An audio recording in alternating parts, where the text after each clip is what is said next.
Salve ragazzi, oggi ci poniamo questa domanda: chi ha inventato la videoarte? E nel titolo di questo mio video troviamo una risposta, cioè Nam June Paik, uno strano nome per noi italiani, è il nome di un artista coreano. Naturalmente il titolo, diciamo la risposta che si trova nel titolo non è la risposta esatta, o comunque non è la risposta più scientificamente fondata, cioè non è questo artista coreano, Nam June Paik, che ha inventato la videoarte, perché è difficile dire chi l'abbia inventata, nel senso che l'arte contemporanea, diciamo realizzata in forma di video, può essere fatta risalire a Andy Warhol, ai suoi primi esperimenti, diciamo, di cinema sperimentale, appunto, ma in realtà potrebbe essere fatta risalire forse in maniera anche più, diciamo,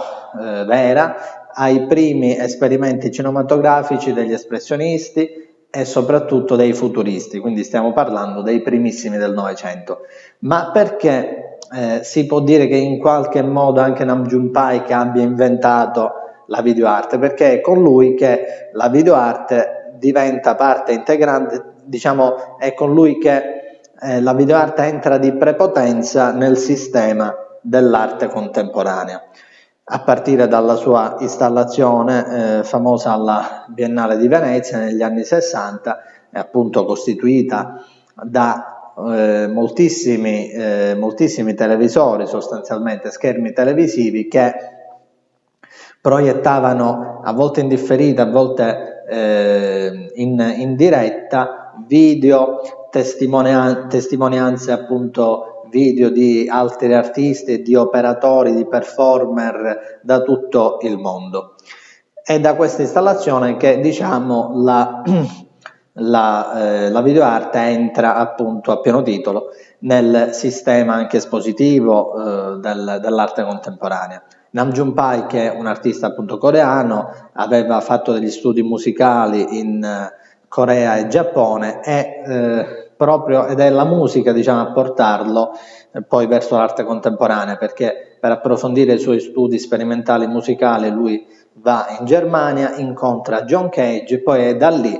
che entra nel gruppo cosiddetto Fluxus o Fluxus, è da lì che inizia la sua sperimentazione vera e propria, diciamo, dalla musica all'arte contemporanea e poi alla videoarte. Fondamentale è stato per lui il rapporto con un'altra artista che si è dedicata soprattutto alla performance ma anche alla videoarte, come Charlotte Moorman.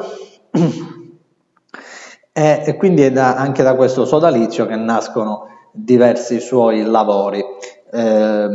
Nella stragrande maggioranza dei casi le sue opere di videoarte, più che opere di videoarte in sé, sono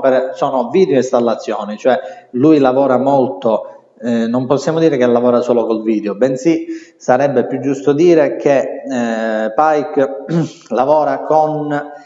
lo schermo, con il monitor, con la TV, sia diciamo sul contenuto televisivo, sia sull'oggetto, diciamo sul mezzo anche meccanico, potremmo dire. E qual è quindi l'elemento fondamentale della sua arte, del suo operato? La transmedialità, e questo è molto importante perché proprio in questo canale mi piacerebbe parlare appunto di questo continuo passaggio tra i media che caratterizza la nostra contemporaneità e quindi anche l'arte contemporanea.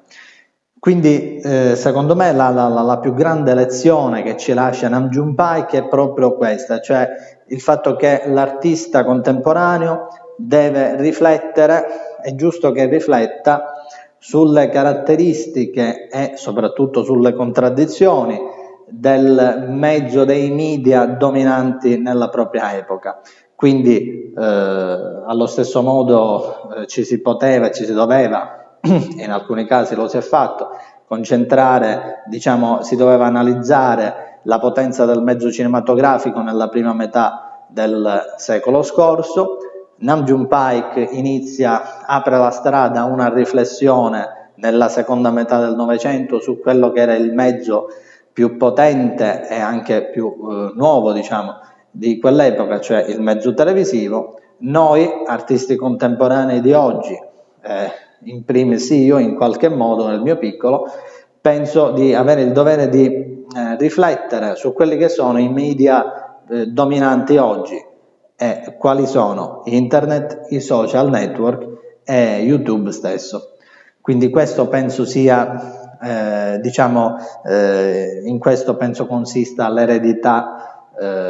più attuale, per così dire, del messaggio di Nam June Paik. Dunque ragazzi, vi rimando ai miei prossimi video, quindi iscrivetevi al mio canale YouTube se volete approfondire ancora argomenti di arte contemporanea, ma ci saranno molte altre novità, molti altri argomenti, e ricordate, chi ama l'arte ama una parte di se stesso.